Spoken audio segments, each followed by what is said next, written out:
जो महाराज जी आपके चरणों में कोटि कोटि प्रणाम जी। महाराज जी मेरा प्रश्न है, मेरा और मेरी बहन की तरफ से, आरती शुक्ला और कोमल शुक्ला की तरफ से। महाराज जी आप इतनी कम उम्र में इतना सब मैनेजमेंट कैसे कर रहे हैं, बस ये सवाल है मेरा।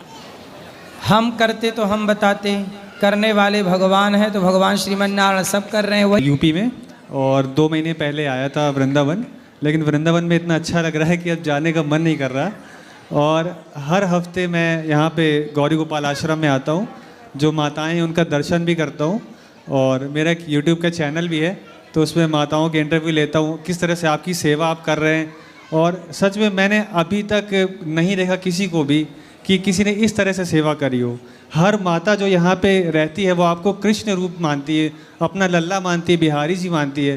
तो देख करके ऐसा सच में लगता है कि हमने पढ़ा था कहानियों में कि कोई ऐसी सेवा करता है, लेकिन अपनी आंखों से पहली बार हमने देखा। और अभी तक जैसे कि हमारे लिए जो हीरोज़ थे यूथ के लिए, बॉलीवुड के हीरोज़ थे, कि बॉलीवुड में कोई मूवी आई तो उस हीरो ने ऐसा काम किया, तो हम सोचते थे कि कोई हीरो ऐसा हम लोग बने। लेकिन अब जो टाइम है वो आप जैसे संतों का है। हम आपको देख के सीखते हैं कि जो रियल लाइफ का हीरो है वो आप हैं, कि कैसे हमें कैसे बनना है। और हम आपसे यही एक आशीर्वाद मांगते हैं कि जिस रास्ते पे आप हमें चलाना चाहते हैं हम उस तरह से चल पाएँ। और जितनी सच्ची सुच्ची सेवा आप कर रहे हैं, मन में भाव आता है कि पहले कुछ और भाव आता था, हम ये बनेंगे, हम वो बनेंगे, लेकिन अब एक मन में भाव आता है कि हम कुछ भी करें लेकिन साथ में माताओं की, अपने जो समाज है उसके प्रति सेवा की एक भावना बनी रहे। तो सही है। और महाराज जी एक चैनल है मेरा, हैप्पी लाइफ विद सत्यम, चाहता हूँ कि आप एक बार नाम ले लें उसका। क्या नाम है? Happy life with Satyam. Happy life with Satyam. Satyam. जी जी। वाह, भगवान करें आप इसी तरह समाज की सेवा करें, खूब तरक्की करें, खूब यश कमाएं। और महाराज जी एक और रिक्वेस्ट है आपसे कि जैसे कि हम जो यूथ हैं अभी, एक्चुअली में क्या है कि हम लोग इतने एनर्जेटिक नहीं रहते हैं, और आजकल मेरी भी या सारे यूथ की यही प्रॉब्लम है। तो आप जैसे एक एनर्जेटिक, जैसे आपकी एज इतनी कम है, अभी अब छोटी एज है आपकी, लेकिन फिर भी आप इतने एनर्जेटिक रहते हैं, इतना एक्टिव रहते हैं, तो आप अपनी दिनचर्या के बारे में भी हम सभी को बताएं, क्योंकि जो वातावरण सब जगह है वो एक हमको डाइवर्ट कर रहा है गलत रास्ते पे, कि हमें क्या खाना है, क्या पीना है, किस तरह से रहना है। तो कुछ इस पे भी ज्ञान दे तो हम लोगों का और भी भला होगा इसमें। देखिए 2 चीज़ें हैं इसके लिए। पहला तो आपका खाना सात्विक हो, भोजन। जी जी। दूसरा आपका गोल होना चाहिए, लक्ष्य। जी जी। जितना बड़ा लक्ष्य होगा आपको ईश्वर उतनी एनर्जी देंगे। एक लोटा था, लोटा। जी जी। लोटा गया कुएं के पास, कुएं से बोला यार पानी दे दो, कुआं बोला ले लो, लोटा बोला नहीं। ये बताओ कि सबसे ज़्यादा पानी किसके पास है?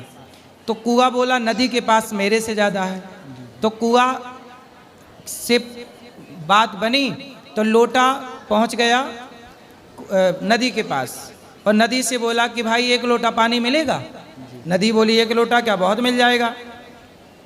लोटा बोला ये बताओ सबसे ज़्यादा पानी किसके पास है? नदी बोली सबसे ज़्यादा पानी समुद्र के पास है। अब लोटा चला समुद्र के पास, समुद्र से बोला भाई तुम मेरा लोटा भर दोगे? समुद्र बोला भर लो। ये बोला लोटा कि ये बताओ तुमसे ज़्यादा पानी किसके पास है? समुद्र बोला मेरे से ज़्यादा किसी के पास नहीं है, ये बताओ तुम्हें चाहिए कितना? तो लोटा बोला कितना चाहिए? लोटा भर चाहिए। तो समुद्र हंसकर बोला पागल, जब लोटा भर ही पानी चाहिए था तो कुएं से भर लेता, यहाँ तक क्यों आया है? तेरा लोटा तो कुएं ही भर देता। मतलब तेरा पेट तो जरा सा है, जी जी। है ना? तो देखो आप खड़े समुद्र के पास हैं पर आपका पात्र छोटा है, तो आप छोटा ही भरोगे। इसलिए अपना पात्र, अपना गोल, अपना लक्ष्य बड़ा करिए। ईश्वर तो देने को तैयार है, एनर्जी भी देने को तैयार है, सामर्थ्य भी देने को तैयार है, पर आप सारी जिंदगी लोग 5 लोगों की सेवा करते हैं, माता पिता पत्नी बच्चे, तो 5 लोगों के हिसाब का ईश्वर देते हैं। जब आप बड़ा सोचेंगे, बड़ा काम करेंगे, तो अपने आप ईश्वर भी आपके लिए बड़ा सोचेंगे। आप छोटा सोचते हैं तो ईश्वर भी प्लान छोटा कर देते हैं। अब गौरी गोपाल जल्दी मम्मी को भी बोलती थी कि आपका देखो अब कमाने भी लग गई, पाँव पर खड़ी हो गई, अब विवाह कर ली। अच्छा, जल्दी विवाह करने के फायदे क्या हैं पता है? जैसे आप कह रही हो कि हम 28 में विवाह करेंगे, तो 28 में मतलब आप सोचेंगी तो विवाह होते होते 30 साल की हो जाएंगी, माना कि। क्या प्रॉब्लम है उसमें? चलो मैं बता रहा हूँ ना प्रॉब्लम।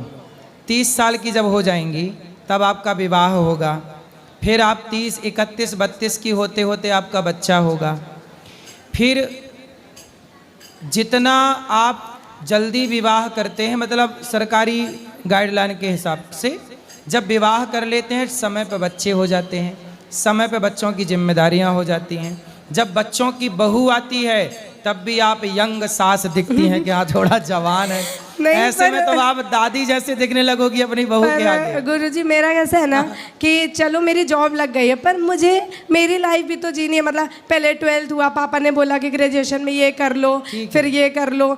मतलब मुझे लगता है कि शायद अब मुझे 1-2 साल मेरे लिए चाहिए कि मैं खुद को भी समझूं, और मतलब मैं ये चाहती हूँ मैं जिस घर में भी जाऊँ तो मैं उन्हें भी समझ पाऊँ। ये ना हो कि अभी मेरा कैसा है कि मेरी मम्मी अभी गई है तो मम्मी से थोड़ा ज़्यादा लगाव था, वो थोड़ा ज़्यादा प्यार करती थी मेरे को, मैं बड़ी थी तब भी। तो उनका मतलब ये था कि वो किसी चीज़ के लिए मना नहीं करती थी, तो मैं ज़िद्दी भी हूँ। तो मुझे लगता है कि मैं थोड़ा मैच्योर हो जाऊँ, मतलब सामने वाले को मेरे से तकलीफ़ ना हो। मैं किसी को मतलब अपनी तरफ से हर्ट नहीं करना चाहती। मेरे रिलेटिव्स मेरे मुंह पे बोल देंगे कि ऐसा है वैसा है, तो मैं जवाब भी नहीं दे पाती उनको। तो मुझे लगता है कि मुझे थोड़ा समय चाहिए सामने वाली फैमिली को समझने के लिए।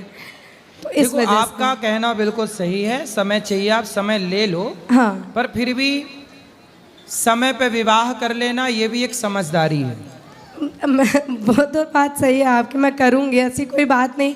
पापा को लगता है कि मैं शुरू से बोलती थी मैं शादी नहीं करूँगी, शादी नहीं करूँगी, तो उनको लगता है कि ऐसा ना हो कि करे ही ना शादी, पर मैं उनसे बोलती हूँ मैं करूँगी। मतलब आप विवाह करेंगी? अब मैं कर लूँगी, मैं उनसे बोलती हूँ आप बोलेंगे मैं शादी कर लूँगी, आपकी मर्ज़ी से कर लूँगी, लेकिन मुझे मेरे लिए थोड़ा समय चाहिए। ये रिश्तेदारों के चक्कर में पड़ के आप मुझे डिप्रेशन मत दो।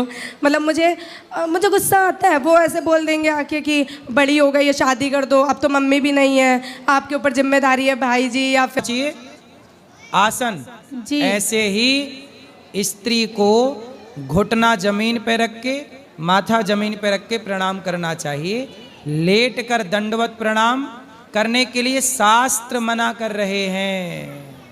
जी, शास्त्रों के अनुसार ना कोई रोक सकता, जी लेकिन फिर भी शास्त्र का जो वचन है, जी स्त्री ना सहते भार, ऐसा श्लोक है एक, जी और वो श्लोक यही कहता है कि पुरुष को कैसे प्रणाम करना है, स्त्री को कैसे प्रणाम करना है। जी मैं आपको एक फोटो दिखाता हूँ प्राचीन मंदिरों की, वो फोटो मैं आपको दिखाऊंगा। उसमें बताया है पुरुष कैसे प्रणाम करे, स्त्री कैसे प्रणाम करे। बहुत पुराना मंदिर था, उसकी फोटो थी मेरे पास, मैं ढूंढ के दिखाऊंगा आपको। जी गुरुजी।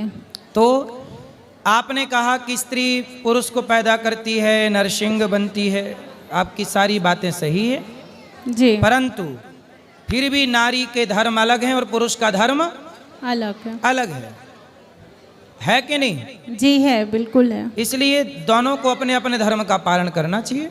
जी गुरुजी। जी और आप भगवान मिलते हैं प्रेम करने से। जी गुरुजी। मीराबाई को मिले कि नहीं? मिले। तो मीराबाई को दंडवत करने से मिले कि प्रेम करने से? वो तो पूरी उनके अंदर थी,